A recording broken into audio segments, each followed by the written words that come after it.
지난 시간에 이어서 계속 그 CDMA에 대해서 강의하도록 하겠습니다. 그래서 지난 시간에 했던 게 이게 이제 i번째, 그렇죠? i번째 뭐 유저의 어떤 뭐 스프레딩 코드라고 하고, 요거는 이제 뭐 J번째 사용의 유저의 스프레딩 코드라고 하면, 그러면은 우리가 이렇게 있고 여기 i라고 하고 여기 j라고 하면은 다운링크해서 어떻게 되는 거죠? 그러니까 서로 간의 그 인터페어런스가 전혀 없죠. 왜냐면은 신호를 이 i번째 유저나 j번째 유저나 어떤 그 두 사람을 모두를 위한 신호를 받게 되는데, 코릴레이션을 취하면 어떻게 돼요? 다른 사람의 신호는 이제 이런 성질에 의해서 여기 0이 되는 성질이죠, 그렇죠? 요거를 우리가 이제 오소고날하다 그랬었죠, 그렇죠? 그러니까 두 개의 시퀀스의 내적이 이제 0이 되는 거니까, 그렇게 돼서 그러니까 멀티 유저 인터페런스가 없게 되는 거죠. 그러니까 no multi user interference.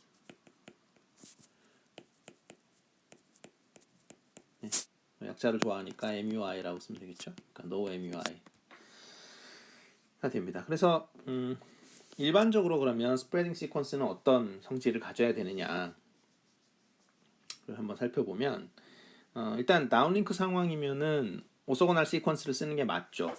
그러니까 지난 시간에도 말씀을 드렸습니다만, 뭐 멀티패스로 들어오던 뭐 바닥을 튀겨서 이렇게 들어오던 간에 그 내가 원하는 신호와, 그러니까 i번째 유저가 있으면 i번째 유저를 위한 신호나 다른 신호나 어차피 똑같은 패스를 거쳐서 오잖아요, 그죠? 바닥에 튀겨서 들어오거나 이렇게 마찬가지이기 때문에 싱크가 딱딱 맞아서 들어오니까 문제가 없는데, 그럼 업링크 상황이면 전혀 다르겠죠, 그죠? 업링크 상황이면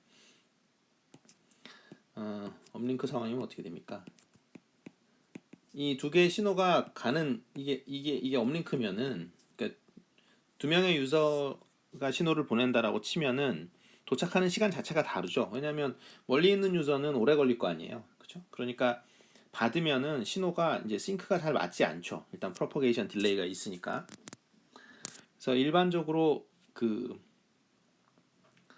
시퀀스 디자인, 그러니까 뭐 시퀀스 디자인 또는 스프레딩 코드 디자인이 쉽지가 않습니다. 그래서 우리가 원하는 그러니까 주제는 뭐냐면,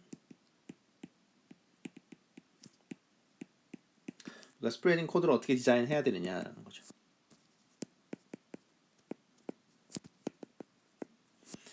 코드라고도 하고 시퀀스라고도 많이 합니다. 그래서 시퀀스 디자인 뭐 이런 책들이 많이 나와 있어요.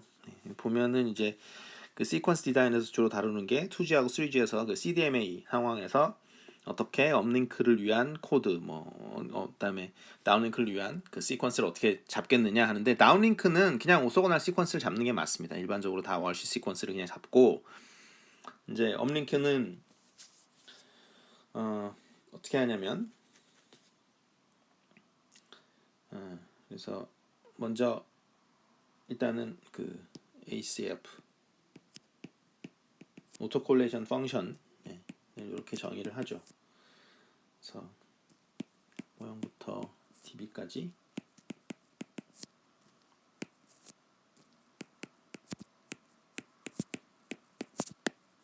이건 이제 오토 콜레이션 펑션입니다. 그러니까 여기 ACF라고 적은 거는 이거는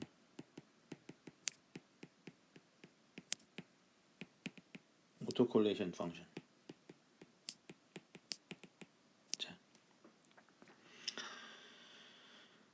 그래서 여기 i는 지금 i번째 유저 인덱스가 아니라 이 ITC만큼, 그러니까 TC만큼 쉬프트 했을 때의 자기 자신과의 어떤 그런 걸 얘기하죠. 근데 우리가 이걸 원하는 거는, 그러면 어떻게 되길 원하냐? 당연히 뭐 원하는 거는 쉬프트 되면 이것도 똑같이 이렇게 되길 바라죠.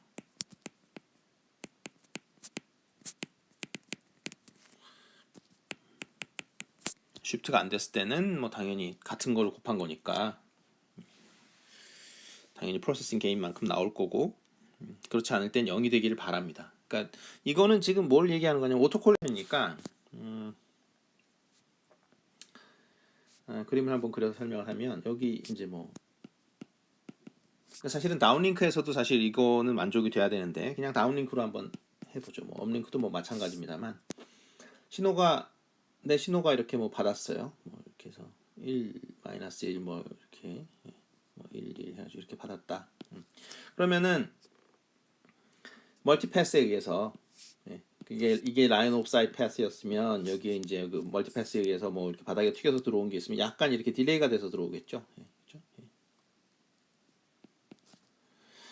그러면 이 멀티패스 성분이 당연히 RSI 비슷하게 작용하겠죠. 그러니까 인터페어런스로 작용을 하는데 그거를 죽여버리려면은 코릴레이션을 했을 때 요 신호랑 코릴레이션 했을 때 요것들이 이제 죽어버리면 되는 거죠. 그게 좀 전에 제가 썼던 그 조건이었습니다. 그래서 그 수식 보면 이제 0에 뭐 TB 해가지고 여기 이렇게 돼 있었죠. 그래서 ITC 칩만큼 딜레이가 생겼을 때 요게 이제 약간 여기에 비해서 여기 이렇게 ITC만큼 딜레이가 생긴 거죠. 그것들이 들어왔을 때 리시버에서 이제 그 스프레딩 코드를 곱해가지고 그 적분을 취하는데 곱해서 적분을 취하죠. 그러니까 그게 이제 내적을 취하는 건데 그 리시버의 기본 동작은 항상 이제 그런 식으로 되는데 그러면 이 딜레이된 것들의 그 성분들을 다 죽여버릴 수 있죠. 이게 i가 0이 아닐 때 0이 되면 그죠? 0이 되면 그러니까 딜레이된 버전, 그러니까 코드의 딜레이된 버전이 원래 코드와 오소거널하게 되길 바란다라는 거죠. 그래서 이러한 성질을 그럼 갖고 있는 코드가 있냐? 정확히 그런 코드는 사실은 없고 매우 비슷한 코드가 있는데 이게 바로 maximum length sequence 라고 해가지고 사람들이 그냥 M sequence라고 부릅니다. M sequence라고 부르고 요거는 이제 업링크에서 쓰여요. 그러니까 2G나 3G에서 어떤 성질을 갖고 있냐면 오토 콜레이션 펑션이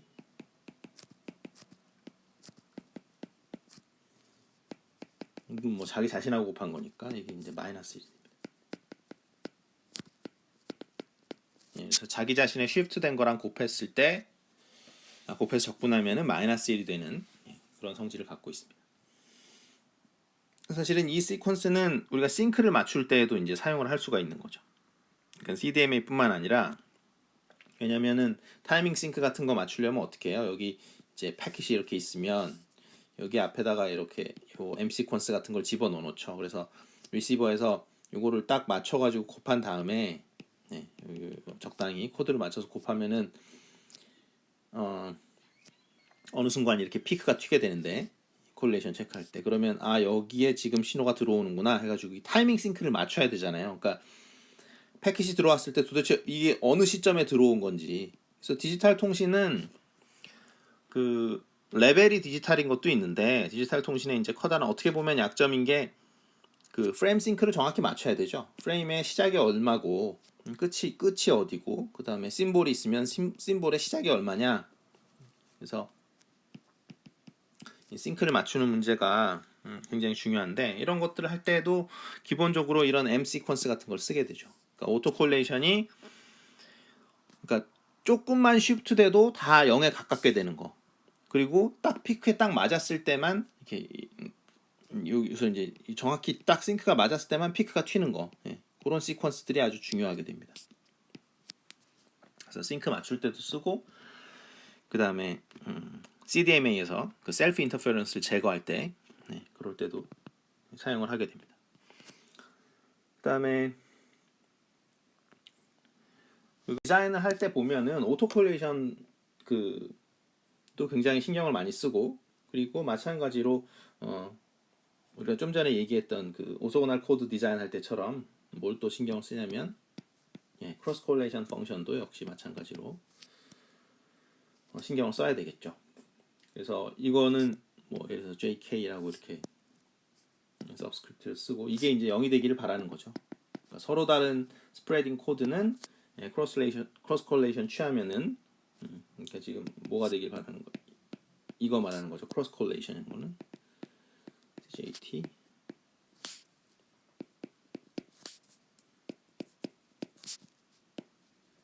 이렇게 되기를 바란다. 요거는 이제 뭐 J번째 스프레딩 코드고 요거는 이제 K번째 스프레딩 코드인데 ITC만큼 쉬프트되어 있는 이런 거를 얘기하는 거고 요거는 이제 크로스 콜레이션 펑션이 되겠죠.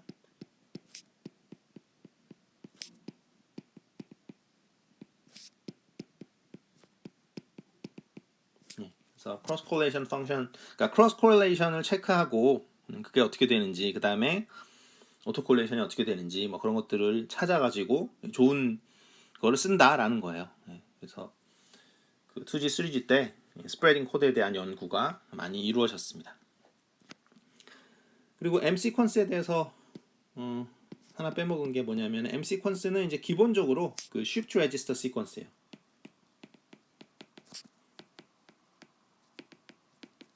shift register 시퀀스인데 그러니까 우리가 shift register에다가 이게 이제 디플립플랍이라고 생각하시면 돼요. 그러니까 이게 막 채워넣어요. 여기다 채워놓고 그다음에 이제 클락 한번 티킹 할 때마다 이쪽으로 가는 거죠. 이쪽으로 가고 그다음에 뭐 여기서 이렇게 뽑고 그다음에 뭐 여기 있는 거를 이렇게 뭐 가져오고 그죠? 여기 있는 것도 뭐 이렇게 가져오고 이렇게 해서 여기 저희 플러스 점 익스클루시브 오어 게이트라고 생각하면 되죠. 아니면 모듈로 투썸이나 어차피 같은 거니까. 그래서 요거를 이렇게 뭐 이렇게 빼주는 거죠. 그리고 여기다 나가는 거를 잡아가지고 다시 집어넣고 뭐 이런 식으로 만드는 거. 이런 것들을 우리가 뭐라 그러냐면 그 shift register sequence라고 합니다. 여기 있는 게 지금 shift register고요. 적당히 이제 탭을 뽑아갖고 그걸로 그 exclusive OR 게이트 아니면 모듈로 to sum 해가지고 이제 만들어내는 거죠. 그래서 다시 이게 피드백 해가지고 집어넣습니다. 그러면 어떤 뭐 0101010 뭐 시퀀스가 나겠죠. 그러니까 처음에 이니셜라이제이션을 바보같이 뭐 000으로 했다. 000 이렇게 했다. 그러면 0밖에 안 나오죠. 근데 이제 그렇게 하지 말고 뭐 적당히 1을 집어넣어서 뭐 1000을 집어넣는지 뭐 1100을 집어넣던 간에 이거 집어넣어서 뱅글뱅글 돌리면 사실상 수도 노이즈 같은 그러니까 노이즈 비슷한 그런 성질을 갖는 전 시퀀스가 만들어지고 그것의 오토 콜리션 펑션이 매우 좋다라는 게 이미 알려져 있습니다. 이런 연구를 이제 shift register 시퀀스에 대한 연구라고 하고요. 자, 그다음에 그 CDMA에서 이제 많이 강조되었던 그 토픽이 뭐냐면 바로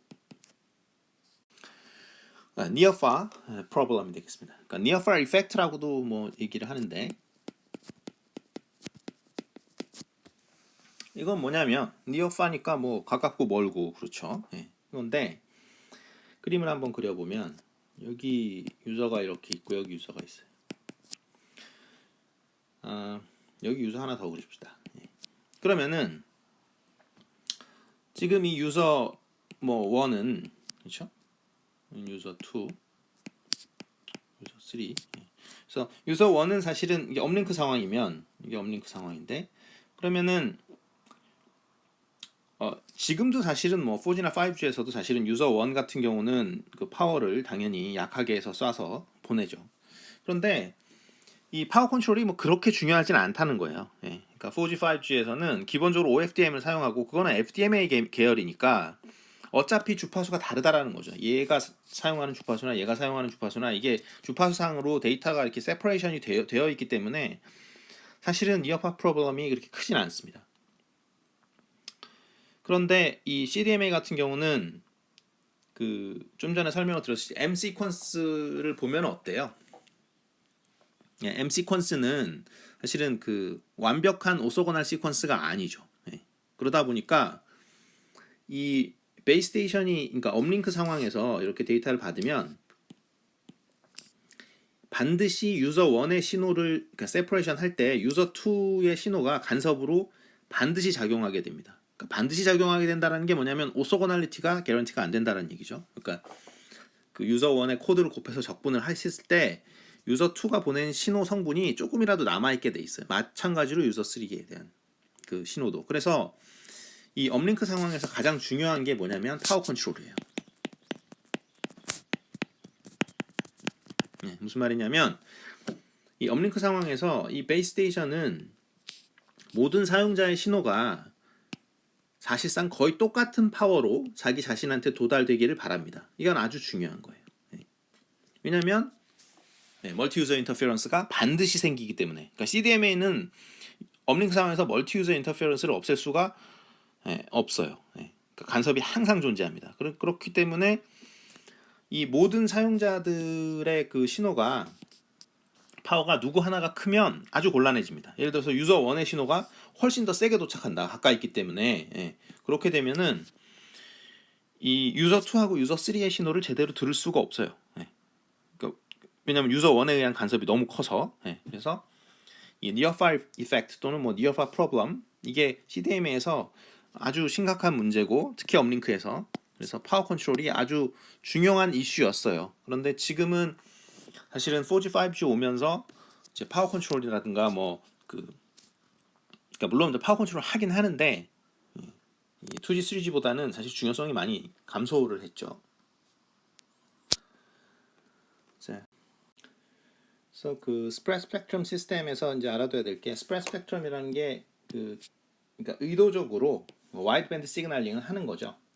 그러니까 내가 보낼 신호는 사실은 내로밴드만 차지하고 있는 상황에도 일부러 밴드를 많이 사용을 하는 거죠. 와이드밴드 시그널링. 그래서 이 와이드밴드 시그널링을 쓰기 때문에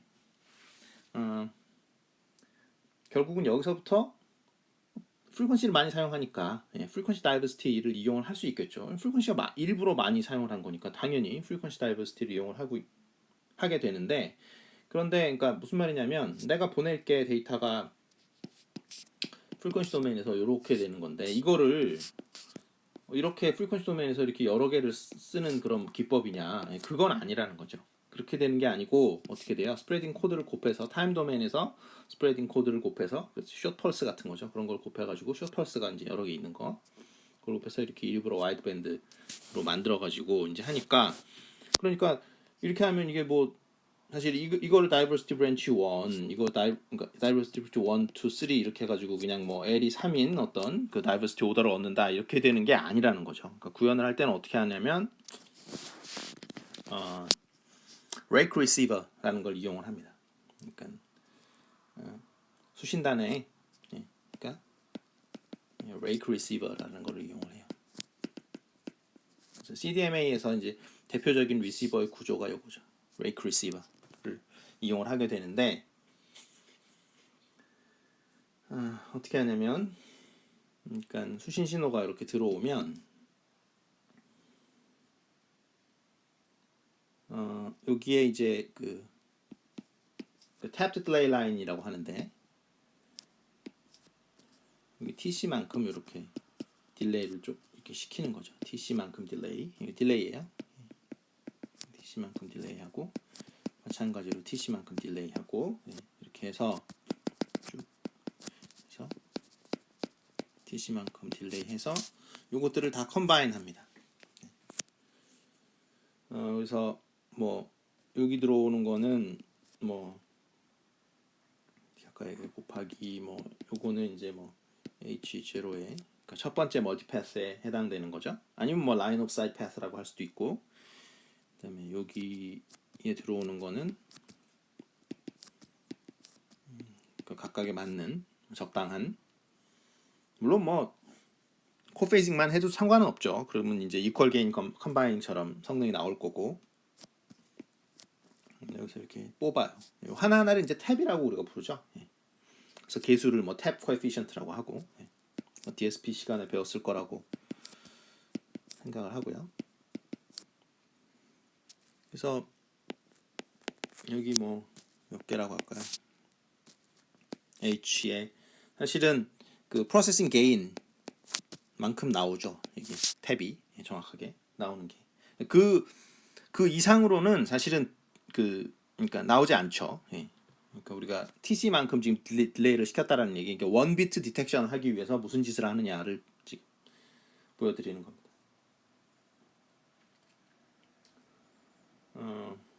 그래서 이것들을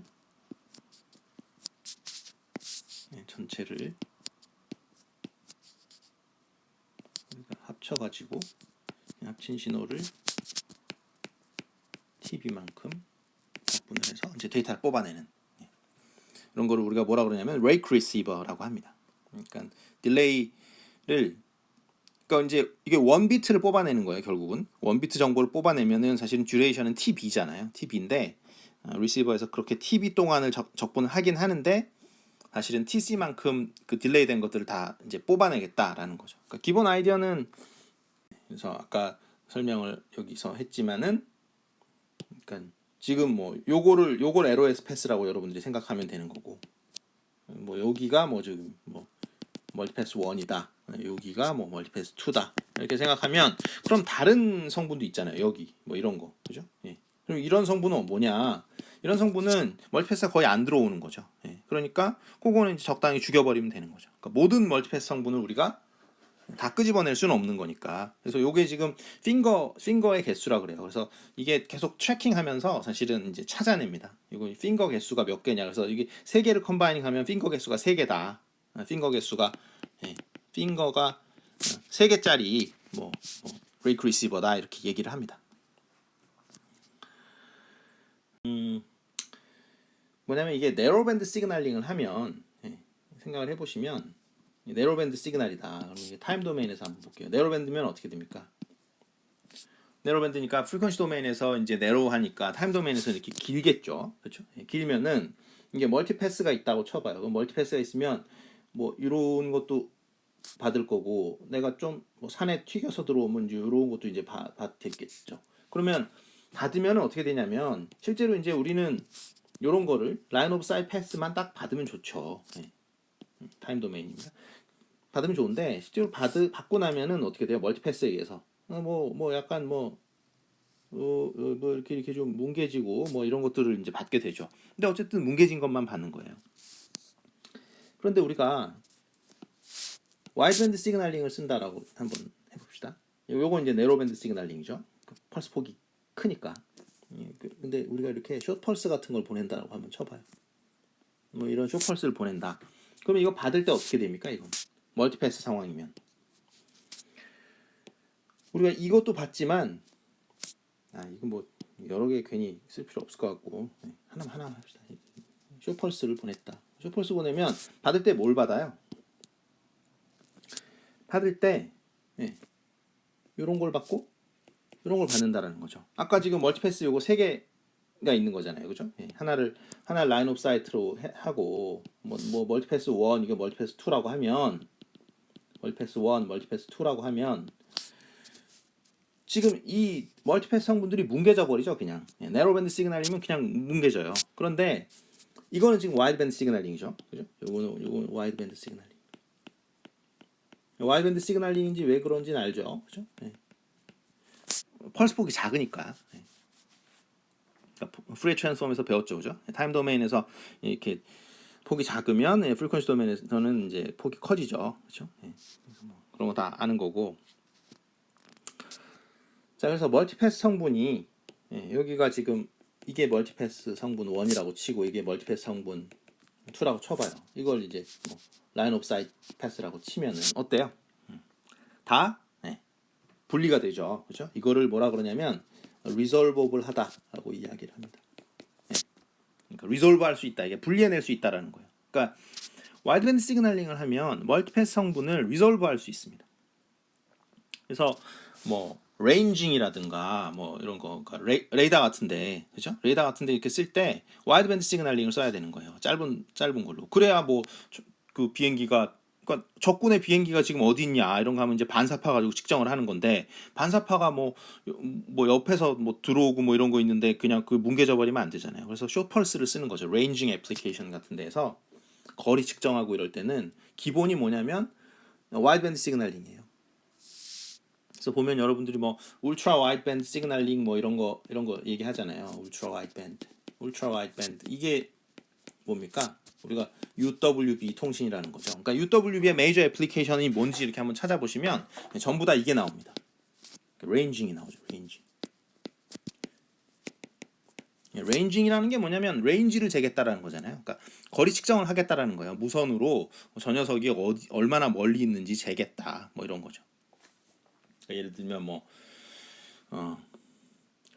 자동차에서 뒷차가 얼마나 멀리 있는지를 재겠다. 뭐 이런 거. 그런 걸 우리가 이제 레인징이라고 합니다. 그럴 때는 다 와이드밴드 시그널링을 써야 되는 거죠. 그러니까 쇼펄스를 써야 이게 지금 반사파가 언제 도착하는지 알죠. 근데 마찬가지로 리solveable 하기 때문에 우리가 뭘 쓸 수 있는 거야? 리solveable 하기 때문에 레이크 리시버를 쓸 수 있는 거죠. 레이크 리시버. 그래서 멀티패스를 리졸브 하는 게 사실은 얼마만큼, 요게 지금 사실 뭘로 봐야 됩니까? 요거를 이제 TC로 봐야 되는 거죠. 원 칩 듀레이션을 봐야 되는 거죠. 물론 이제 칩 시퀀스들이 계속 있는데 마찬가지예요. 계속 있으면 그 멀티패스 성분하고 겹치지 않냐? 겹치죠. 당연히 이게 되니까 뭐 이렇게 되면 겹치죠, 그죠? 이렇게 되면 겹치게 되는데 겹쳐도 문제 없다라는 거죠. 왜냐하면 오토콜레이션 펑션이 값이 작기만 하면, 그렇죠? 우리가 오토콜리션 펑션 프로퍼티가 어떻게 돼야 된다는 걸 얘기를 했었죠. 그게 작기만 하면 문제가 없고요. 그다음에 그래서 이제 2G나 3G의 리시버, 그러니까 모뎀 쪽에 리시버 모뎀은 다 이 레이크 리시버를 가지고 있다라고 생각을 하시면 되고, 레이크 리시버의 기본 원리는 사실은 멀티패스 다이버시티라고 이야기는 하는데 사실 컨셉상으로는 프리퀀시 다이버시티라고 이제 말씀드렸죠. 왜냐하면 멀티패스를 이용할 수 있는 이유가 프리퀀시 다이버시티라고 하는 게 좋은데, 그러니까 멀티패스를 이용할 수 있는 거, 여러 개의 멀티패스를 우리가 이렇게 뭉개지지 않고, 이거 완전히 뭉개졌잖아요, 그죠? 그러니까 뭉그러지지 않고 우리가 이걸 분리해내서 컴바인 할 수 있는 이유는 뭐예요? 와이드밴드 시그널링을 썼기 때문이죠, 그죠? 그러니까 이렇게 생각하시면 되겠습니다. CDMA 네트워크에서 가지고 있었던 아주 커다란 특징 중에 하나가, 그러니까 파워 컨트롤이 중요하다, 그 다음에 뭐 레이크 리시버를 쓴다 이런 것도 있지만, 또 하나가 소프트 핸드오프라는 게 있습니다. 핸드오프라는 게 아마 첫 시간에 설명을 한 것 같은데, 그러니까 사용자가 여기서 있다가 이 셀에 있다가 이쪽으로 넘어갈 때, 그때 우리가 그러니까 베이스 스테이션을 여기에서 이쪽으로 넘겨줘야 되는 거죠. 그것을 우리가 핸드오프 또는 핸드오버라고 한다고 했었죠. 그러니까 두 단어는 똑같은 단어입니다. 그러니까 그냥 핸드오프라고 하셔도 좋고 핸드오버라고 하셔도 되고 다 좋은데, 그 CDMA 네트워크에서는 기본적으로 이제 코드를 사용자한테 할당하는 방식이니까 어떻게 했었냐면은 이 셀 엣지에 사용자가 이렇게 있을 때, 그러니까 셀 엣지에 여기 이렇게 사용자가 있을 때 코드를 이 베이스 스테이션 1에서도 주고 베이스 스테이션 2에서도 줬어요. 그래서 그 셀 엣지에 그 사용자가 있을 때 다 서비스를 한 거죠. 코드를 다 준 거예요, 이렇게. 줘가지고 자연스럽게 핸드오버가 일어나게. 그러니까 이게 셀 엣지에 있다 그러면은 양쪽 다 그 베이스 스테이션에서 코드를 하나씩 줘가지고 서비스를 했습니다. 그러니까 이제 콜이 잘 안 끊기죠, 당연히. 대신에 이제 리소스를 그만큼 더 많이 쓰는 건데, 지금 그 4G나 5G에서는 쓰지 않아요, 소프트 핸드오프를. 왜냐면은 거기서는 지금 그 코드를 나눠주는 게 아니라 어쨌든 OFDM 상황이니까 프리퀀시 디비전 멀티플렉스 상황이거든요. 그러니까 프리퀀시를 나눠줘야 되는데, 이거를 그 리소스는 프리퀀시 리소스는, 그러니까 그걸 나눠주게 되면 이제 다른 사람이 그거를 못 쓰죠. 물론 여기서도 뭐 마찬가지긴 한데, 네, 코드라는 건 사실은 그러니까 약간 프리퀀시하고 좀 다른 측면이 있습니다. 그러니까 쉽게 말해서 코드는 내가 지금 어떤 코드를 이렇게 그 사용을 한다. 네, 프리퀀시 도메인이고 여기 코드 사용하는 거 1, 2, 3 이렇게 해서 여러 명이 이제 2를 사용하는 유저의 스펙트럼, 코드 3를 사용하는 유저의 스펙트럼. 근데 하나 이렇게 더 얹어도 성능에 크게 지장이 없어요.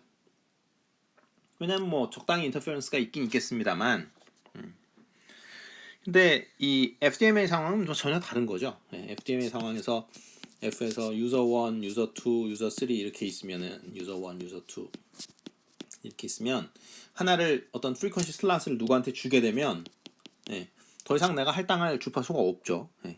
그래서 그 리소스 사용 측면에서도 사실은 이 소프트 핸드오프를 쓸 수가 없는 거죠.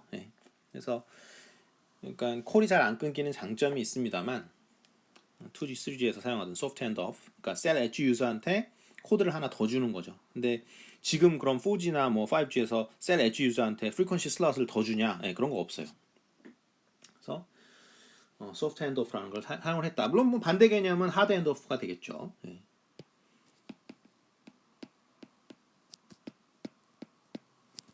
근데 이거 뭐 특별히 이런 거에 대해서 언급을 하지 않습니다. 4G하고 5G에서는 사실은 그러니까 소프트의 반대말은 뭐 하드가 될 텐데 이것에 대해서 그렇게 언급을 하지 않아요. 왜냐하면 이 소프트 핸드오프를 강조를 했던 거는 그러니까 RS95에서 2G에서 RS95가 왜 GSM보다 뭐 우수하냐 그런 거를 얘기를 할 때 이건 CDMA 시스템이고 그래서 코드를 양쪽에다가 이렇게 받아서 셀 엣지에서도 통화가 끊김이 없이 뭐 잘 이루어진다 이런 것이 사실은 RS95의 커다란 장점이었던 거죠. 이 RS95는 CDMA 사용을 했고 GSM은 이제 TDMA 물론 FDMA도 약간 들어가 있는 우리가 TDMA라고 얘기를 하긴 합니다만 근데 그때 이제 그 RS95 시스템의 장점으로 크게 얘기를 했었고 이제 그 이후에 우리가 뭐 WCDMA를 3G에서 사용을 했을 때 그때도 이제 그 시스템의 어떤 강점이 되는 거였었죠. 그러니까 TDMA보다 왜 CDMA를 써야 되느냐 뭐 이런 얘기를 할 때 근데 장점이었기 때문에 이렇게 얘기를 한 거고 지금은 사실 뭐 통화가 위주가 되는 세상이 아니잖아요. 그죠? 그러니까 인터넷 쓰려고 스마트폰을 보는 세상이기 때문에 사실 통화가 뭐 끊기고 멀고 뭐 이런 게 뭐 별로 중요하지도 않고 사실 뭐 끊기면 다시 하면 되는 거니까. 그래서 지금 크게 이렇게 언급하는 사람들이 없는 편입니다. 그래서 CDMA에 대한 얘기는 여기까지 하고요. 자, 이제 OFDM입니다. 그래서 Orthogonal Frequency Division Multiplexing에 대해서 설명을 드리겠습니다. 그래서 OFDM은 이제 오소고널한 서브 캐리어들이 오버랩되어 있다. 그러니까 이제 중요한 건 뭐냐면 이게 그러니까 프리퀀시 도메인에서 이제 신호를 보내는데 이게 이렇게 되어 있는 게 아니에요. 그러니까 이렇게 따로따로 이렇게 그 스펙트럼의 오버랩이 안 돼 있죠. 그렇죠? 이런 그러니까 왜냐면 이런 생각은 옛날부터 했었던 거죠. 왜냐면 타임 도메인에서 신호를 뭐 이렇게 보내고 뭐 이렇게 보내고 이렇게 보내고 이렇게 보내잖아요. 또 보내고 그렇죠? 그러니까 당연히 이걸 프리퀀시 도메인에서 할 수 있겠다라는 생각을 했죠.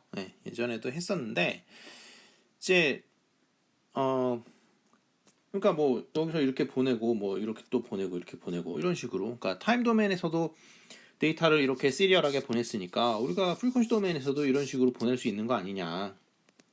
이거를 사실은 병렬적으로 볼 수도 있는 거죠. 그죠? 1, 2, 데이터 1, 2, 3, 4 이렇게 이게 병렬적으로 나간다라고 생각할 수도 있는 거고. 그러면 이것도 이렇게 1, 2, 3, 4 이런 식으로 우리가 신호를 보낼 수 있다라고 생각은 당연히 예전부터 했었죠. 했었는데 이제 문제는 그렇게 되면 그러면 뭐 이게 지금 FC1이 되고 그러면 FC2가 되고 캐리어 프리퀀시를 이렇게 계속 바꿔가는데 그럼 도대체 오실레이터가 몇 개가 필요한 거냐 이렇게 해가지고 이제 포기를 하고 있다가 이것도 그 AT&T 벨랩에서 아마 나온 특허로 알고 있는데 이제 FFT를 이용을 해서 그렇게 하지 않아도 된다라는 걸 이제 밝혀냈죠. 그러니까 그 오실레이터를 몇 개씩 써가지고 프리퀀시 도메인에서 이렇게 병렬적으로 보낼 필요가 없다. 어떻게 보내냐면 오소고나라는 서브 캐리어가 있는데, 그러니까 오소고나를 하려면 이제 곱해서 그 적분했을 때 0이 돼야 되잖아요. 그러면 이제 오버랩이 안 되면 지금 제가 그린 것처럼 이렇게 오버랩이 되지 않으면 사실 이거랑 이거랑 오버랩이 안 되잖아요. 오버랩이 안 되면 곱했을 때 곱하면 다 0이니까 그죠? 그러니까 적분하면 당연히 0이죠. 이것도 마찬가지죠. 이 신호랑 이 신호랑은 겹치지가 않으니까 어차피 곱해봐야 그죠? 곱한다는 게 무슨 말인지 알죠? 그러니까 이것과 이거를 두 개를 곱해보세요. 곱하면 곱하는 것 자체가 0이죠. 그러니까 여기서부터 여기까지 적분해봐야 0이죠. 그죠? 근데 그러니까 오버랩이 안 되면 무조건 오소고날 해요. 그런데 얘는 어떻게 되냐면 OFDM은 오버랩 됩니다. 오버랩이 되는데 오소고날 한 거예요. 그리고 그래서 그 서로 오소고날 한다는 얘기는 상대방한테 그 간섭을 끼치지 않는다는 얘기죠. 그렇죠? 그래서 수식으로는 이제 이런 것들 요게 성립해야 된다라는 거죠. 이게 사실은 뭐 오소고날리티의 정의죠. 그죠? n하고 k가 다를 때는 뭐예요? 이게 이제 크로네커 델타니까 n하고 k가 다를 때는 0이죠. 그죠? 크로네커 델타 펑션이니까. 그래서 스펙트럼 상에서 보면은 어떻게 그림이 그려지냐면 어떤 서브 캐리어가 있는데 서브 캐리어가 뭐 이런 식으로 되죠. 근데 이제 얘가 0이 되는 순간 서브 캐리어 어떤 0이 되는 순간 여기 또 하나 뭐 이렇게 시작되죠. 이렇게 되고요. 그죠? 뭐 이런 식으로 잘 모르겠는데 어쨌든 이렇게 되고 얘가 0이 될 때 여기 또 하나의 서브 캐리어가 이렇게 들어갑니다. 이런 식으로. 이런 식으로 들어가서 이렇게 서브 캐리어 이게 서브 캐리어 1, 서브 캐리어 2, 서브 캐리어 3 이렇게 되는 거죠. 근데 보면은 스펙트럼이 이렇게 겹쳐요. 겹치는데 서로 영향을 하나도 주지 않는 그런 식으로 되어 있습니다. 그다음에 여기서 그 TS라고 제가 쓴 거는 이제 원 심볼 듀레이션을 얘기를 하는 거죠. 그러니까 TS가 굉장히 크죠, 그렇죠? 왜냐하면 이게 심볼이 지금 여기 심볼 뭐 여기 심볼 1이 있는 거고 심볼 2, 심볼 3가 있는 건데 네로밴드잖아요. 어쨌든 서브 캐리어 하나는 이게 네로밴드이기 때문에 여기가 이제 서브 캐리어 하나죠. 그러니까 요 밴드위스는 이제 굉장히 작죠. 근데 여러 개를 지금 계속 이렇게 중첩시켜서 이렇게 보내니까 그죠? 이렇게 되고 뭐 이렇게 여기 0이 될 때 또 이게 이렇게 들어가요. 그죠? 뭐 이런 식으로 들어가니까 실제로 사용하는 밴드위스는 얼마가 되는 거냐면 전체 밴드위스는 이제 TS분의 N이라는 거죠. 그러니까 N은 여기서 지금 서브 캐리어 수, 그러니까 넘버 오브 서브 캐리어. 요거는 넘버라는 뜻이에요. 넘버 오브 서브 캐리어고 요거는 이제 심볼 듀레이션이죠. 그러니까 OFDM 심볼 듀레이션이라고 생각해도 됩니다. 그러니까 굉장히 큰 일반적으로. 왜냐하면 이게 네로 밴드를 사용을 하니까. 요거는 이제 전체 밴드위스가 되겠죠. 토탈 밴드위스가 이렇게 되는 거죠. 그래서 네로 밴드인 서브 캐리어를 몇 개씩 붙여가지고 사용을 한다. 지금 LTE의 경우에는 보통 이제 1200개 이렇게 생각하시면 됩니다. 자, 그래서 OFDM의 그 원리를 한번 생각을 해보시면, 그러니까 어디서부터 설명을 해야 되냐면, 그 OFDM 트랜스미터의 구조를 살펴보도록 하겠습니다. 그러니까 우리가 어떤 벡터를 보내려고 하는데, 그 벡터는 제가 언더바를 칠게요 밑에. 그래서 우리가 보내고자 하는 게 지금 QAM 심볼이라고 하겠습니다. 그래서 QAM 심볼 몇 개를 보내고자 하냐면 이렇게 해서 n개 대문자 n개에 각각은 다 QAM 심볼이에요. 이게 뭐 16 QAM일 수도 있고 뭐 66 QAM일 수도 있고 어쨌든 다 QAM 심볼이라고 생각을 합시다. 뭐 이것도 다 이제 QAM 심볼이고요. 자, 그거를 이제 n개 보내고자 하는 거예요. 그러면은 맨 처음에 트랜스미터에서 뭘 하냐면 이 QAM 심볼 n개를 보내려고 할 때 그러니까 OFDM 상황에서는 어떻게 하냐? 인버스 FFT를 돌립니다. FFT가 뭔지는 다 아시죠? 그러니까 Fast Fourier Transform 또는 뭐 DFT라고 할 수도 있겠죠, 그죠? 어차피 같은 거니까 FFT나 DFT나 fast는 그냥 이렇게 알고리즘을 빠르게 했다라는 것밖에 없으니까요. 자, 그래서 시퀀스를 만듭니다. 당연히 뭐 n개를 인버스 푸리어 트랜스폼을 한 거니까, 그러니까 인버스 FFT를 한 거니까 x에 같은 개수의 어떤 샘플들이 만들어지겠죠. 그러니까 FFT 우리가 수식을 적어 보면, 그러니까 DFT 수식을 적으면 되겠죠. 그래서 x 지금 n은 루트 n분의 1에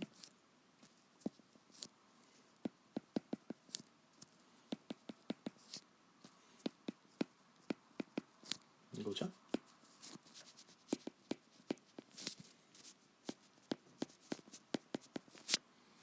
그 다음에 여기서 n은 지금 0, 1 이렇게 해서 n-1까지. 이게 이제 그 DFT 수식입니다. 그래서 이 수식을 이용을 해서, 그러니까 FFT 수식을 이용을 해서 우리가 샘플 n개를 만들어내죠. 그러니까 우리가 보내고자 하는 샘플은 사실은 어디 있는 거예요? 여기 있는 거죠. 여기. 그렇죠? 트랜스미터에서 하는 일은 맨 처음에 우리가 보내고자 하는 n개의 QAM 심볼이 있는데, 인버스 FFT를 일단 돌려요. 그러니까 이게 이제 인버스 FFT 수식이죠. 그러니까 IFFT T, 그러니까 오브 뭡니까 이게? X 벡터죠. 어떤 벡터에, 물론 뭐 QM 심볼이니까 이제 다 컴플렉스라고 봐야 되는 거죠. 그래서 우리가 어떤 일반적으로 어떤 n개의 컴플렉스 시퀀스를 얻게 됩니다. 컴플렉스 벡터를 얻게 돼요.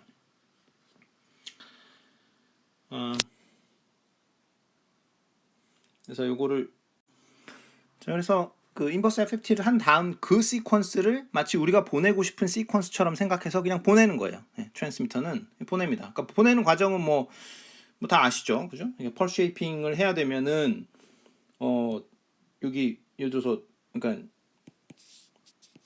이걸 보내라고 하면 x에 뭐 0, 뭐 x에 1, 뭐 이걸 쭉 보내려면 요거에 맞게 이제 펄 쉐이핑 하면은 요거 곱하기 뭐 POT 해가지고 이제 펄 쉐이핑한 걸 얹어 가지고, 그쵸? 그 얹은 다음에 그 다음에 어떻게 합니까?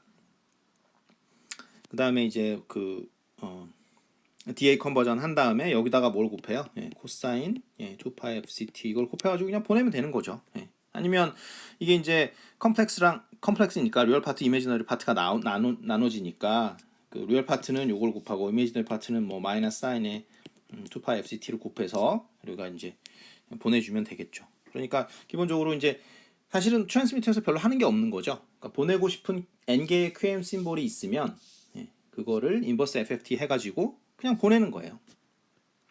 근데 이거를 스펙처럼을 살펴보면 어떤 일이 벌어지고 있는 거냐면, 타임 도메인에서는 그냥 바로 지금 제가 이거 적은 이겁니다. 그러니까 x 0, x2 뭐 이거를 그냥 계속 이렇게 원 패킷을 만들어 가지고 보내는 거죠. n-1이군요. 그러니까 타임 도메인에서는 이걸 보내는 건데, 이건 이제 타임축인 거죠.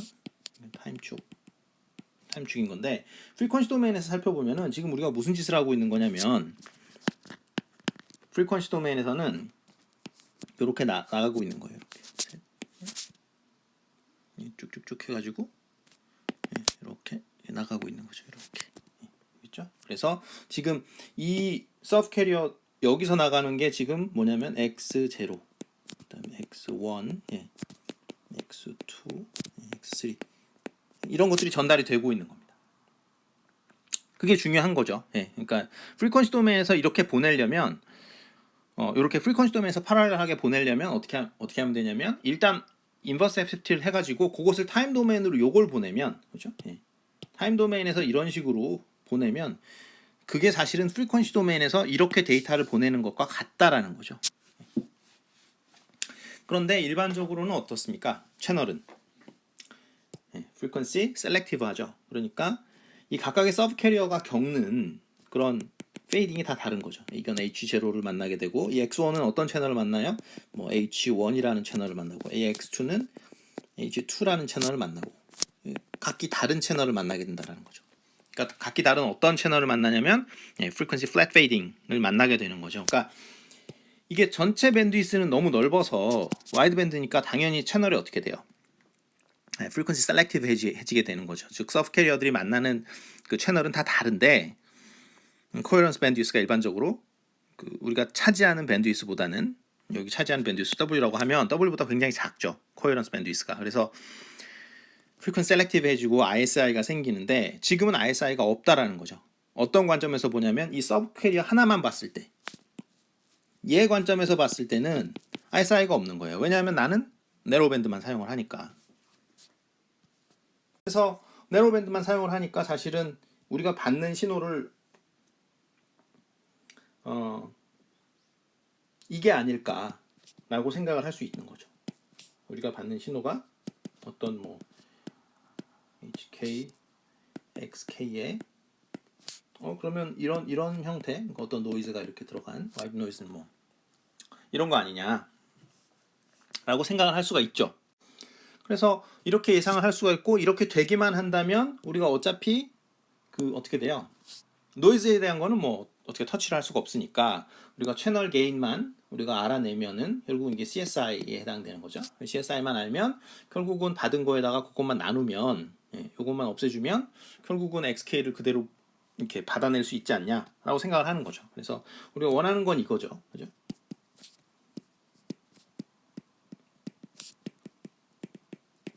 근데 자 이게 된다는 얘기는 결국 뭐냐면 노이즈는 뭐 잠깐 무시를 하고 컨볼루션에 자 이게 된다는 얘기죠. 그죠? 물론 이 X 시퀀스는 우리가 이제 아까 얘기를 했었죠. 우리가 그러니까 인버스 FFT를 하고 나면은 뭘 보냈냐면 X0 뭐 X1 그죠? X1 뭐 이런 거 이제 타임 도메인에서 쭉 보내잖아요.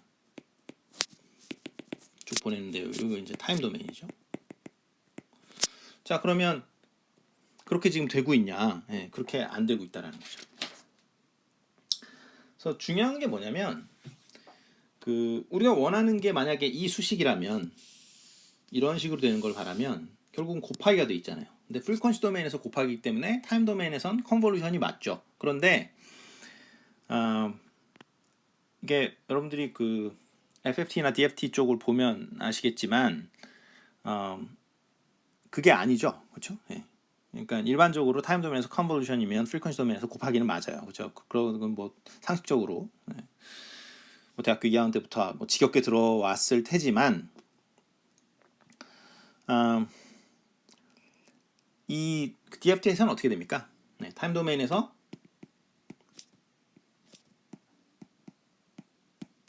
타임 도메인 있고 프리퀀시 도메인이 있으면요. 우리가 여기서 원하는 게 곱하기다. 그러면은 타임 도메인에서는 뭐가 이루어져야 되냐면 서큘러 컨볼루션이 이루어져야 돼요. 그래서 이게 표시가 이렇게 되어 있어요. 그 뭐 DSP 책 찾아보면 다 나옵니다. 뭐 시노미 시스템 책을 찾아보셔도 다 나와 있고, 그러니까 DFT 설명된 거 보면은, 그러니까 한쪽이 곱하기면 한쪽은 뭐가 되냐면 서큘러 컨볼루션이 됩니다. 왜냐면 한쪽이 그러니까 지금 전부 다 우리가 discrete time signal processing을 하고 있잖아요. 그러니까 discrete 하게 되면 저쪽은 어떻게 됩니까? 반대쪽은 주기적이 되죠. 그죠? 그러니까 periodic 해야지 discrete 하잖아요. 그러니까 여기 보면 그러니까 여기가 discrete 하면 그죠? 여기가 periodic 하죠. 그러니까 타임 도메인에서 periodic 하면 frequency 도메인에서 discrete 하죠. 그다음에 타임 도메인에서 discrete 하면 여기서 periodic 하죠.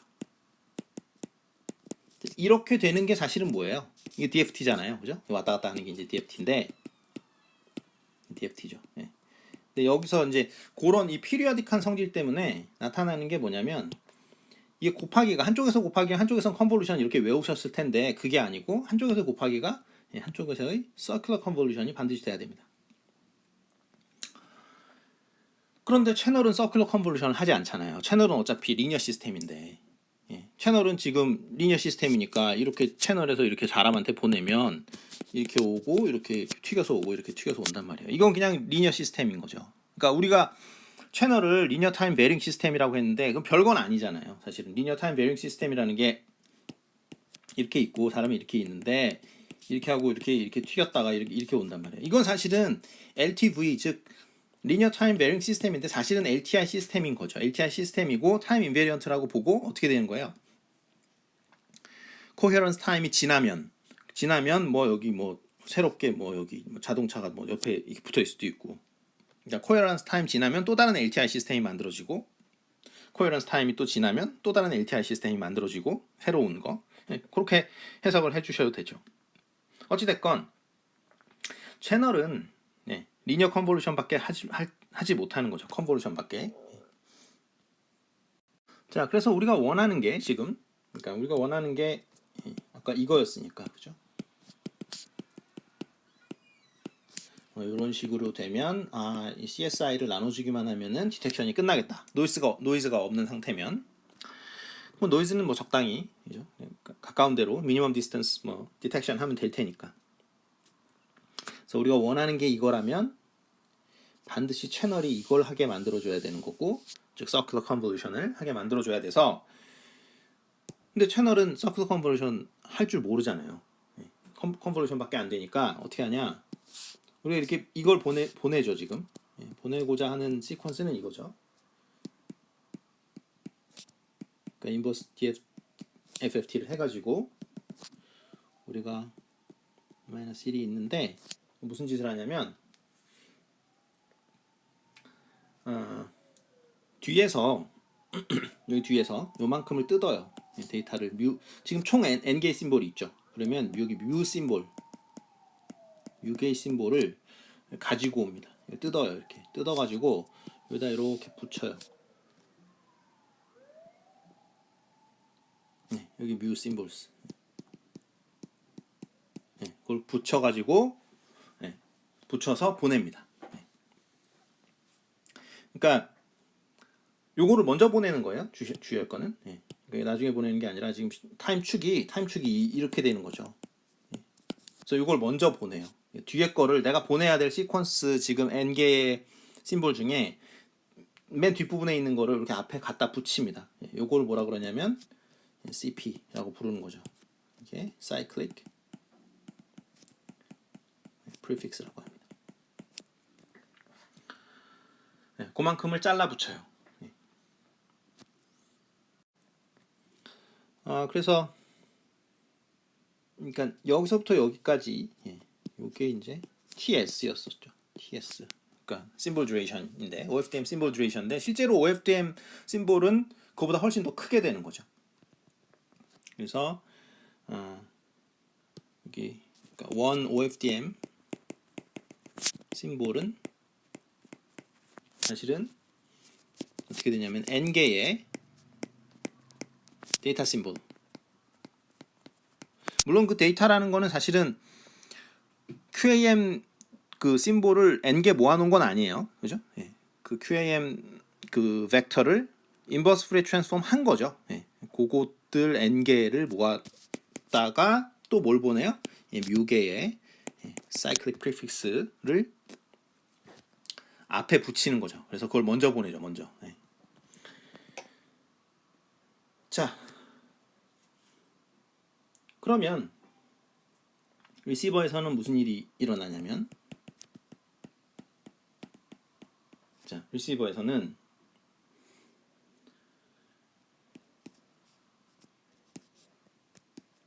이렇게 이제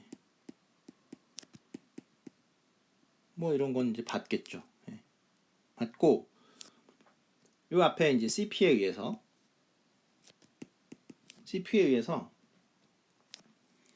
그 그러니까 멀티패스 성분에 의해서 요게 이제 이게 뒤 심볼에 이렇게 영향을 줘요. 이렇게 영향을 줍니다. 이것도 이렇게 영향을 주고 적당히 영향을 줘요. 물론 여기 끝에도 이렇게 영향을 주겠죠. 그러면 리시버에서 이렇게 받은 다음에 이만큼을 받잖아요. 받으면 요 파트는 버려요. 그냥 ignore. 요거는 그냥 갖다 버리고 여기만 받아요. 여기만. 무슨 말인지 알겠죠? 여기 그러니까 원래 이 뒷부분에서 보낸 이거는 여기 그러니까 뭐 여기 x의 n-1에 대한 어떤 그 멀티패스에 의한 성분들은 사실은 이 다음에 받게 되는데 요게 사실은 어디에 영향을 주냐면 사실은 이 x n-1이 지금 어디가 있어요? 얘가 여기가 있죠, 그죠? 여기 맨 끝에 여기 이렇게 가 있잖아요. 왜냐면 뒷부분 이만큼을 뜯어가지고 여기다가 이렇게 붙였으니까, 여기 바로 앞에 있거든요. 그래서 요거에 대한 이펙트가 지금 계속 살아 있습니다. 여기서부터 여기까지.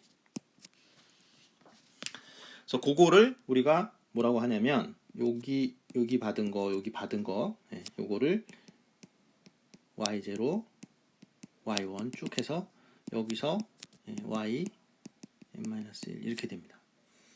근데 얘가 사실은 서큘러 컨볼루션 한 개 되는 거죠. 얘가 채널하고 서큘러 컨볼루션 한 개 돼요. 무슨 시퀀스와 이 x라는 시퀀스랑.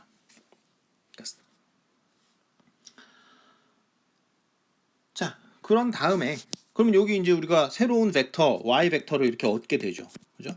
y0 쭉 해가지고 y n-1 타임 도메인 시퀀스를 얻게 됩니다. 그러면 이걸 가지고 어떻게 하느냐? FFT를 돌려요.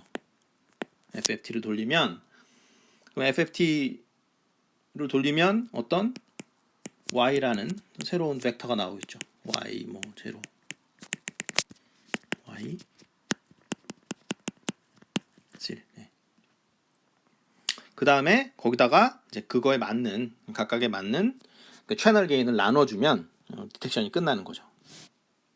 그러니까 수식을 한번 적으면 FFT 수식을 적으면 FFT 수식을 적으면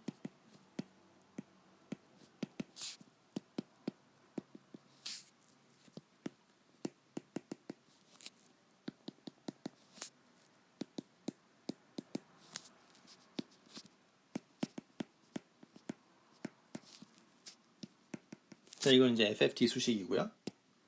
지금 K는 이것도 마찬가지죠. 0, 1, n-1까지. 그렇죠? 그 다음에 우리가 항상 CSI는 항상 알고 있어야 된다 그랬죠. 리시버에서는 그러니까 CSI at RX 이게 지금 뭡니까? CSI가 H0 그렇죠? 각각의 서브 캐리어의 그 채널 게인들을 다 알고 있는 거죠. H의 n-1 그렇죠? 이런 거 다 알고 있는 거예요. 다 알고 있다고 가정을 하면은 우리가 어떻게 하겠다는 거예요? X hat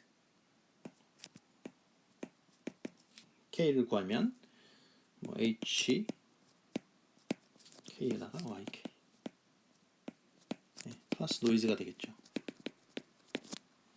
그런 식으로 디텍션 하면 되는 거죠. 왜냐면 이거는 우리가 알고 있으니까 FFT를 하고 나면은 요건 얻을 수 있는 거고 CSI도 알고 있으니까 그냥 나눠버리면 되는 거예요. 노이즈는 적당히 무시하고 그러면 이제 사실은 노이즈가 없는 상황에서는 사실은 어떻게 됩니까? 이거는 뭐 저기 아까도 말씀드렸습니다만 미니멈 유클리디언 디스턴스 디텍션 하면 되는 거니까 그래서 사실은 노이즈가 없는 상황에서는 우리가 완벽하게 이렇게 얻어낼 수 있는 거죠. 자, 이걸 우리가 뭐라 그러냐면 이런 것들을 그냥 원탭 이퀄라이저라고 해요.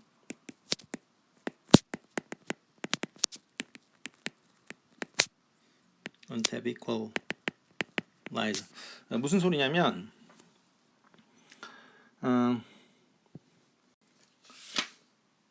예를 들어서 뭐 TDMA다.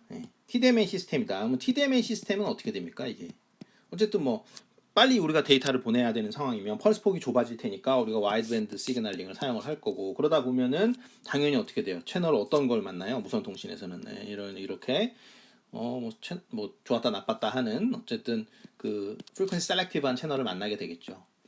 그러니까 frequency selective한 채널을 만나게 되니까 당연히 리시버에서는 이걸 펴줘야 돼요. 리시버에서는 여기 이렇게 펴줘야 되는 거예요. 채널을 굉장히 이렇게 나쁜 채널 만나가지고 들어온 친구들, 이런 친구들한테는 채널을 위로 이렇게 펴줘야 되는 거죠. 이렇게. 여러분들 오디오 이퀄라이저 이렇게 쓰는 것처럼 이렇게 펴줘야 됩니다. 그걸 뭐라 그러냐면 이제 이퀄라이저라고 해요. 그러니까 사실은 ISI가 생기죠, 그죠? Frequency Selective 하니까 이제 ISI가 생기고 그 ISI에 생긴 거를 뭐 이렇게 또 제거도 해줘야 되고 아니면 뭐 RSI가 있는 상황에서 뭐 maximum likelihood sequence detection이라고 해가지고 비터비 알고리즘 사용하는 뭐 복잡한 뭔가 또 해줘야 되는 거죠. 그러니까 어쨌든 그런 프로세스를 우리가 이퀄라이저라고 하는데 그러니까 예를 들어서 우리가 사용하는 밴드위스가 뭐 W인데 뭐 코헤런스 밴드위스가 예를 들어서 10분의 W다. 그러면 몇 개의 탭을 가진 이퀄라이저가 필요하냐면 10개의 탭을 가진 10개의 탭을 가진 이퀄라이저가 필요하게 됩니다. 그 frequency selective edge이기 때문에 리시버에서. 근데 지금 OFDM은 어떻게 하냐면 그런 게 아니고 채널이 와이드밴드를 사용을 하면서 우리가 데이터를 빨리 보내기 위해서는 와이드밴드를 사용하는 건 당연한 거예요. 그런데 그거를 어떻게 하는 거냐면 프리퀀시 도메인에서 이런 식으로 보낸다라는 거죠. 그죠? 이런 식으로 보내서 이렇게 해가지고 이 각각의 서브 캐리어들은 프리퀀시 플랫해지는 거죠. 프리퀀시 플랫 페이딩을 겪게 되고 각각의 게인을 H0, 뭐 H1 해가지고 그러니까 원탭 이퀄라이저로 가능하다라는 거죠.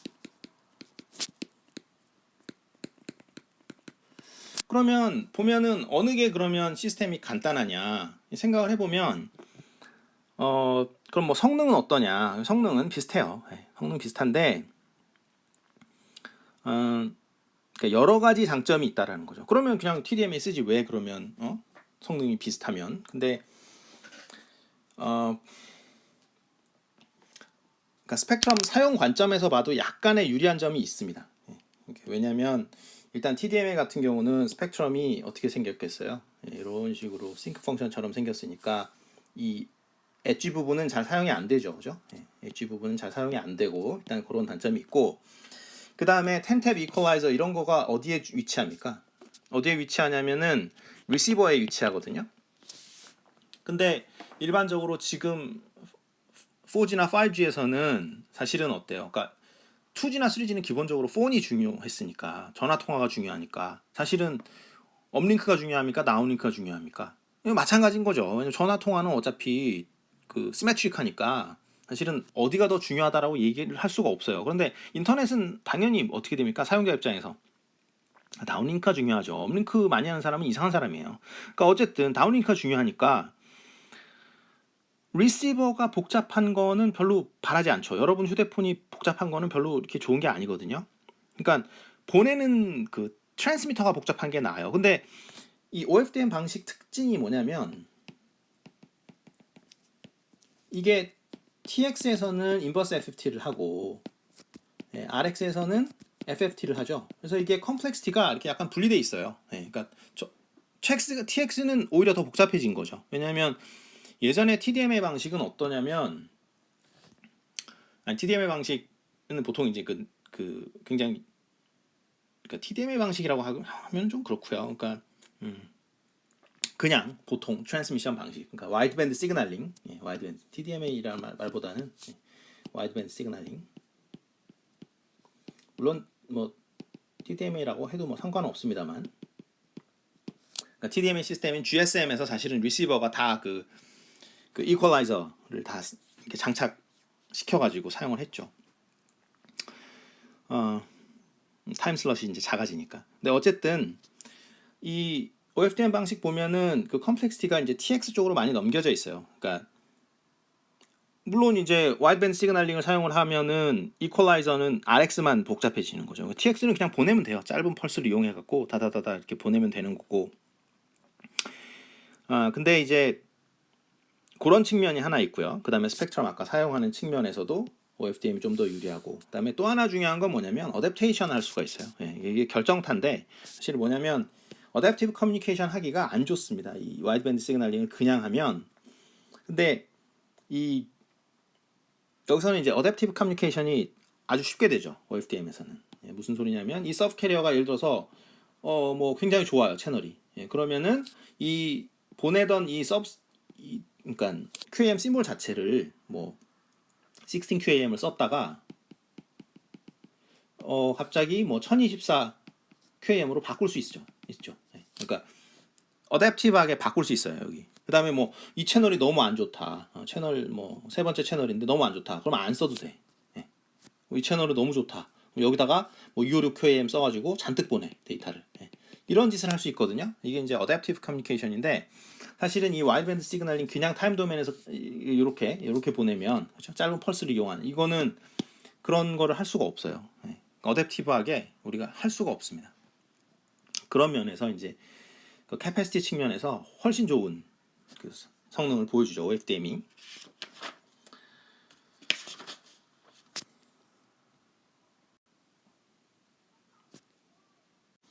자, 그래서 OFDMA 상황, 그러니까 Orthogonal Frequency Division Multiple Access 상황에서 보면은 그러니까 어떻게 동작을 하고 있냐면 다운링크 상황이라고 봐야 되죠. 그러니까 그 업링크는 사실은 OFDM하고 뭐 비슷한데요. 네. 업링크는 그러니까 그 픽처 에버리지 파워 레이쇼 문제 때문에 약간 이제 조작을 약간 하게 되는데 다운링크 상황만을 일단 보기로 합시다. 그러면 이렇게 보낸다라는 거죠. 그러니까 세로 축이 지금 수익관시죠. 그래서 이게 유저 1, 유저 2, 유저 1 하고 뭐 유저 2, 유저 2, 유저 3 이런 식으로 하는 거예요. 그러니까 OFDM인데 약간 이제 OFDM이라고 하면은 마치 한 사람이 모든 서브 캐리어를 다 쓰는 것 같잖아요. 그죠? 예. 그러니까 제가 그림을 이렇게 그릴 때 OFDM입니다 하면서 이렇게 그렸잖아요. 예. 그러면 이게 한 사람이 이 모든 서브 캐리어를 다 이제 지금 5개라 그러면 5개의 심볼들을 다 보내는 것처럼 보이는데 그렇게 안 할 수도 있다라는 거죠. 그러니까 이건 유저 1, 유저 1, 유저 2, 유저 2, 유저 3 이렇게 쓸 수도 있잖아요. 네, 그거를 이제 OFDMA라고 하는 거죠. 멀티플렉스 상황이다. 뭐 그런 식으로 이제 계속 하면 되는 거죠. 그러니까 요 듀레이션이 뭐가 되는 거예요? 네, 요게 지금 그러니까 OFDM 심볼이라고 할 수 있죠. 물론 사이클릭 프리픽스가 포함이 된 거죠. 그렇죠? 네. 그다음에 또 다른 OFDM 심볼이 이렇게 필요하면 이제 쓰면 되는 거죠. 그다음에 여기 이제 이렇게 되는 거고. 그렇죠? 그게 이제 OFDMA 상황이라고 보시면 되고요. 그러니까 5G나 뭐 4G나 뭐 사실은 와이파이나 전부 다 OFDM을 사용을 하고 있다라고 보시면 되고 블록 다이어그램을 한번 그려보면 자 블록 다이어그램을 그려보면 TX는 어떻게 되냐면 먼저 뭐 QAM으로 이제 매핑을 해줘야 되죠. QAM으로 매핑을 하고 그 다음에 SP는 시리얼 투 파랄렐이에요. 그러니까 병렬로 쭉 만들고 NGA 심볼을 인버스 FFT를 하고 그 다음에 뭐 인버스 FFT 하면 이렇게 이것도 쭉 나오잖아요. 그죠? 똑같이 NGA 심볼이 나오죠. NGA 심볼 여기 N 심볼 NGA 심볼이 나오고 여기도 이제 NGA 심볼이 나오죠. endpoint FFT 하고 그 다음에 나오면은 이거를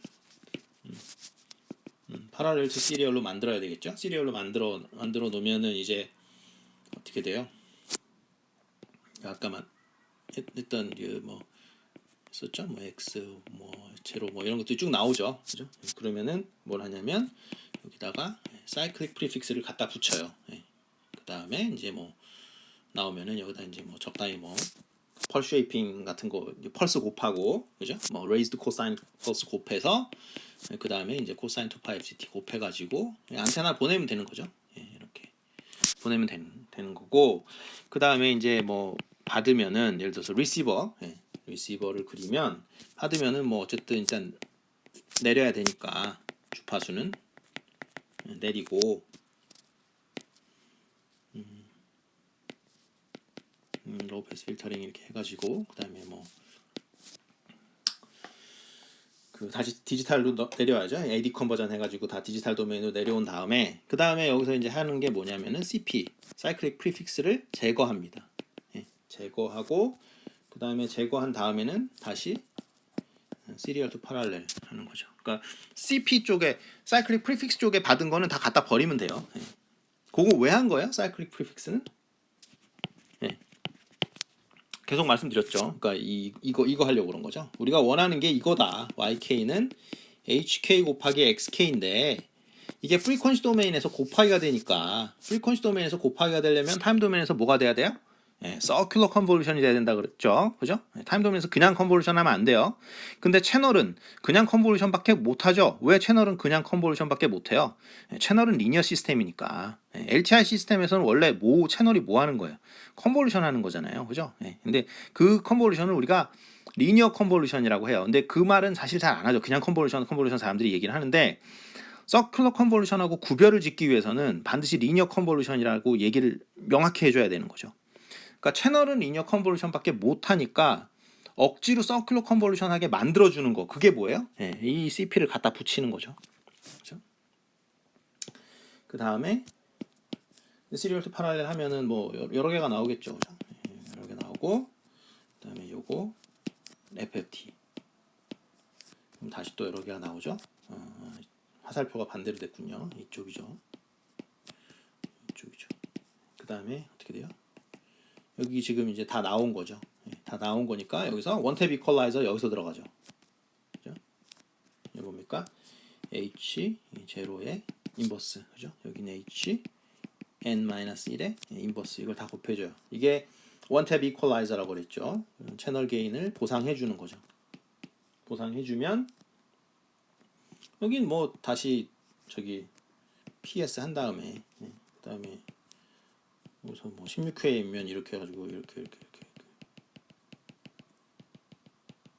여기 이제 16개 있고 여기서 나오는 게 지금 뭐 어느 점에 이렇게 딱 찍히겠죠. 그죠? 찍히면은 이제 디텍션 하면 되는 거죠. 그죠?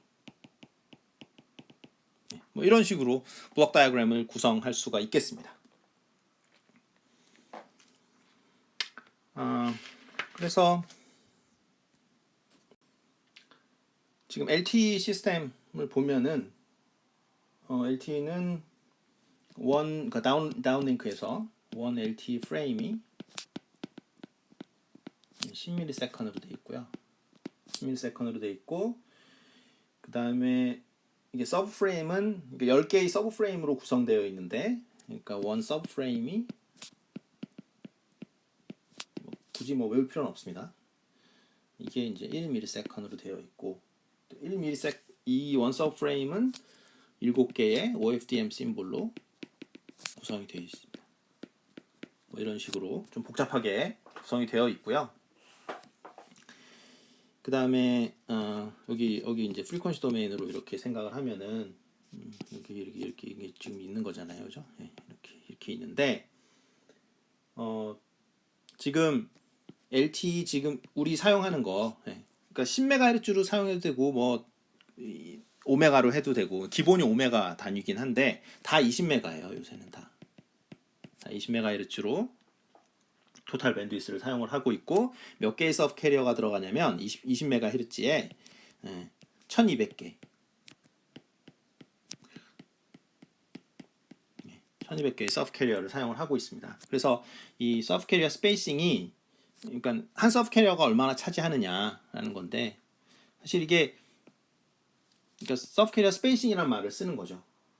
그거는 왜 그러냐면 이게 이제 계속 옆에 이렇게 지글지글 남기 때문에 그래서 이 서브 캐리어 스페이싱이 지금 얼마냐면 15kHz 15kHz예요. 그래서 생각해보면 이제 그 15kHz에다가 1200을 이렇게 곱하면 이게 18MHz가 나오거든요. 그러면 2MHz는 뭐냐 그러면 2MHz가 가드밴드예요. 지금 이게 LTE 시스템에 대해서 얘기를 하고 있어요. 2MHz는 가드밴드예요. 그래서 이만큼 쓰고 이만큼 이제 그 18MHz를 쓰고 옆에는 이제 좀 남겨놓는 거죠. 보호하기 위해서 다른 통신 방해하거나 그러면 안 되니까.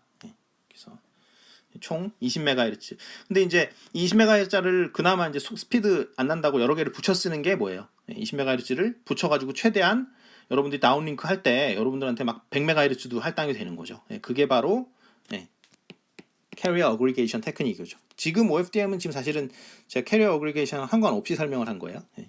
캐리어 어그리게이션 안 쓰면 20MHz를 그냥 사용해서 보내는 거가 되겠습니다. 그리고 5G는 뭐예요? 5G는 기본적으로 20MHz가 아니고 100MHz죠. 그렇죠? 5G는. 근데 기본적으로 동작 방식은 똑같은 거예요. 그러니까 OFDM으로 동작을 하고 있다. 이렇게 보시면 되겠습니다.